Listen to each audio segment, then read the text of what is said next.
Quenta Silmarillion, Chapter 6, of Feanor and the Unchaining of Melkor.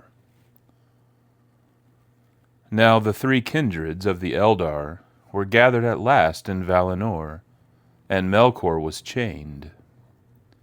This was the noontide of the blessed realm, the fullness of its glory and its bliss, long in tale of years, but in memory too brief. In those days the Eldar became full-grown in stature of body and of mind, and the Noldor advanced ever in skill and knowledge, and the long years were filled with their joyful labors, in which many new things, fair and wonderful, were devised. Then it was that the Noldor first bethought them of letters, and Rúmil of Tirion was the name of the lore-master who first achieved fitting signs for the recording of speech and song, some for graving upon metal or in stone, others for drawing with brush or with pen. In that time was born in Eldamar, in the house of the king in Tirion upon the crown of Tunya, the eldest of the sons of Finwë, and the most beloved. Finwë was his name, but by his mother he was called Feanor, spirit of fire. And thus he is remembered in all the tales of the Noldor. Míriel was the name of his mother, who was called Serindë, because of her surpassing skill in weaving and needlework. For her hands were more skilled to fineness than any hands even among the Noldor. The love of Finwë and Míriel was great and glad, for it began in the blessed realm in the days of bliss. But in the bearing of her son, Míriel was consumed in spirit and body, and after his birth she yearned for release from the labor of living. And when she had named him, she said to Finwë, "Never again shall I bear child, for strength that would have nourished the life of many has gone forth into Feanor." Then Finwë was grieved, for the Noldor were in the youth of their days, and he desired to bring forth many children into the bliss of Aman. And he said, "Surely there is healing in Aman. Here all weariness can find rest." But when Míriel languished still, Finwë sought the counsel of Manwë, and Manwë delivered her to the care of Ulmo in Lórien. At their parting, for a little while as he thought, Finwë was sad, for it seemed an unhappy chance that the mother should depart and miss the beginning, at least, of the childhood days of her son. "It is indeed unhappy," said Míriel, "and I would weep if I were not so weary. But hold me blameless in this, and in all that may come after." She went then to the gardens of Lórien, and lay down to sleep. But though she seemed to sleep, her spirit indeed departed from her body, and passed in silence to the halls of Mandos. The maidens of Estiae tended the body of Míriel, and it remained unwithered, but she did not return. Then Finwë lived in sorrow, and he went often to the gardens of Lórien, and sitting beneath the silver willows beside the body of his wife, he called her by her names. But it was unavailing, and alone in all the blessed realm he was deprived of joy. After a while he went to Lórien no more. All his love he gave thereafter to his son, and Feanor grew swiftly, as if a secret fire were kindled within him. He was tall and fair of face, and masterful, his eyes piercingly bright, and his hair raven dark, in the pursuit of all his purposes, eager and steadfast. Few ever changed his courses by counsel, none by force. He became of all the Noldor, then or after, the most subtle in mind and the most skilled in hand. In his youth, bettering the work of Rúmil, he devised those letters which bear his name, and which the Eldar used ever after. And he it was who, first of the Noldor, discovered how gems greater and brighter than those of the earth might be made with skill. The first gems that Feanor made were white and colorless, but being set under starlight, they would blaze with blue and silver fires, brighter than Helluin. And other crystals he made also, wherein things far away could be seen small, but clear, as with the eyes of the eagles of Manwë. Seldom were the hands and mind of Feanor at rest. While still in his early youth, he wedded Nerdanel, the daughter of a great smith named Mahtan, among those of the Noldor most dear to Alle. And of Mahtan he learned much of the making of things in metal and in stone. Nerdanel also was firm of will, but more patient than Feanor, desiring to understand minds rather than to master them, and at first she restrained him when the fire of his heart grew too hot.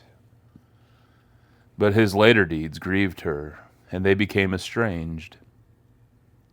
7 sons she bore to Feanor. Her mood she bequeathed in part to some of them, but not to all. Now it came to pass that Finwë took as his second wife Indis the fair. She was a Vanya, close kin of Ingwe the High King, golden-haired and tall, and in all ways unlike Míriel. Finwë loved her greatly, and was glad again, but the shadow of Míriel did not depart from the house of Finwë, nor from his heart, and of all whom he loved, Feanor had ever the chief share of his thought. The wedding of his father was not pleasing to Feanor, and he had no great love for Indis, nor for Fingolfin and Finarfin, her sons. He lived apart from them, exploring the land of Aman, or busying himself with the knowledge and the crafts in which he delighted. In those unhappy things which later came to pass, and in which Feanor was the leader, many saw the effect of this breach within the house of Finwë, judging that if Finwë had endured his loss and been content with the fathering of his mighty son, the courses of Feanor would have been otherwise, and great evil might have been prevented. For the sorrow and the strife in the house of Finwë is graven in the memory of the Noldoran elves. But the children of Indis were great and glorious, and their children also. And if they had not lived, the history of the Eldar would have been diminished. Now, even while Feanor and the craftsmen of the Noldor worked with delight, foreseeing no end to their labors, and while the sons of Indis grew to their full stature, the noontide of Valinor was drawing to its close. For it came to pass that Melkor, as the Valar had decreed, completed the term of his bondage, dwelling for 3 ages in the Duris of Mandos alone. At length, as Manwë had promised, he was brought again before the thrones of the Valar. Then he looked upon their glory and their bliss, and envy was in his heart. He looked upon the children of Iluvatar that sat at the feet of the mighty, and hatred filled him. He looked upon the wealth of bright gems, and he lusted for them. But he hid his thoughts, and postponed his vengeance. Before the gates of Valmar, Melkor abased himself at the feet of Manwë, and sued for pardon, vowing that if he might be made only the least of the free people of Valinor, he would aid the Valar in all their works, and most of all in the healing of the many hurts that he had done to the world. And Nienna aided his prayer, but Mandos was silent. Then Manwë granted him pardon, but the Valar would not yet suffer him to depart beyond their sight and vigilance, and he was constrained to dwell within the gates of Valmar. But far seeming were all the words and deeds of Melkor in that time, and both the Valar and the Eldar had profit from his aid and counsel, if they sought it, and therefore, in a while, he was given leave to go freely about the land, and it seemed to Manwë that the evil of Melkor was cured. For Manwë was free from evil, and could not comprehend it, and he knew that in the beginning, in the thought of Iluvatar, Melkor had been even as he, and he sought not to the depths of Melkor's heart, and did not perceive that all love had departed from him forever. But Ulmo was not deceived, and Tulkas clenched his hands whenever he saw Melkor his foe go by. For if Tulkas is slow to wrath, he is slow also to forget. But they obeyed the judgment of Manwë, for those who will defend authority against rebellion must not themselves rebel. Now in his heart Melkor most hated the Eldar, both because they were fair and joyful, and because in them he saw the reason for the arising of the Valar, and his own downfall.